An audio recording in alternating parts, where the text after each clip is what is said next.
আসসালামু আলাইকুম। আমি আজকে আলোচনা করব আমার নিয়মিত ইনভেস্টমেন্ট, যেটি এসআইপি স্টাইলে করছি।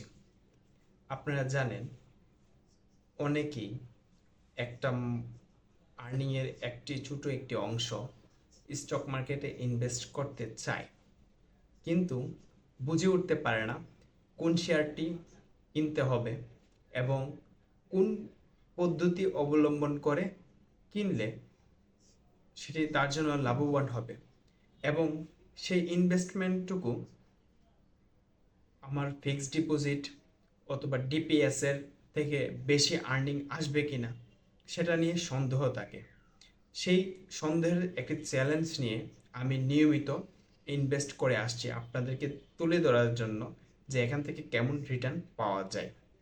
আমার ইনভেস্টমেন্ট সম্পূর্ণ লাইভ প্রত্যেক মাসেই আমি আপডেট জানাচ্ছি।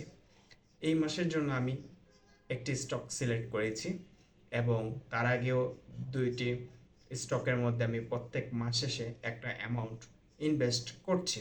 আপনারা চাইলে সেটি দেখতে পারেন এবং জানার চেষ্টা করতে পারেন স্টক মার্কেটে কিভাবে এসআইপি স্টাইলে ইনভেস্ট করা যায় এবং 5 বছর, 10 বছর, 15 বছর পর সেটি রিটার্ন কেমন হয় তুলনা করতে পারবেন আমার পোর্টফোলিও দেখে।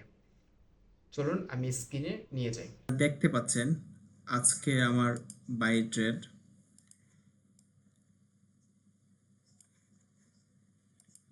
আপনারা দেখতে পাচ্ছেন আজকে আমার বাই ট্রেড।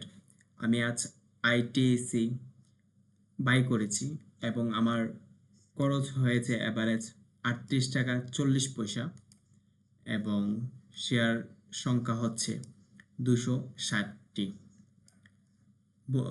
বলে রাখা ভালো, আমি এই গত এপ্রিল মাসের জন্য 10,000 টাকা ইনভেস্ট করেছি এই ভিউ অ্যাকাউন্টের আন্ডারে।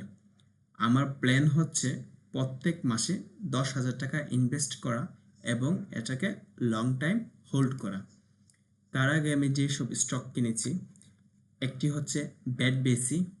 আমি 36টি স্টক কিনেছি প্রায় 10,000 টাকা ব্যয়ে। যদিও এই শেয়ারটির দাম অনেক কমে গেছে, বাট আমি পরবর্তীতে আরও কিছু স্টক কিনে অ্যাভারেজ করে নিব, তবে এটি এখন নয়, আরও কিছু সময় পর। সেকেন্ড, আমার আরেকটি স্টক আছে, সেটি হচ্ছে স্কোয়ার ফার্মাসিউটিক্যালস লিমিটেড। এখানে আমি 2 মাসের জন্য বাই করেছিলাম, অর্থাৎ আমি প্রায় 20,000 টাকার স্টক বাই করেছি। যদিও এখানে একটু লস আছে এখনও, যদি আমি বিক্রি করি তাহলে আমার রিয়েলাইজড লস হবে, বাট আমি অবশ্যই বিক্রি করব না। 5 বছর, 10 বছর, ইভেন 15 বছর পর্যন্ত হোল্ড করতে পারি এবং নিয়মিত এই স্টকটি বাই করে যেতে পারি। আরেকটি বিষয় বলে রাখা ভালো, আমার যে ডিভিডেন্ডগুলো পাবো সেগুলোকেও আমি রিইনভেস্টমেন্টে রাখবো। আশা করি আপনারা বুঝতে পেরেছেন এসআইপি স্টাইলে কিভাবে ইনভেস্ট করতে হয়। সাথে থাকার জন্য ধন্যবাদ। পরবর্তী ভিডিও দেখার জন্য আমন্ত্রণ রইল।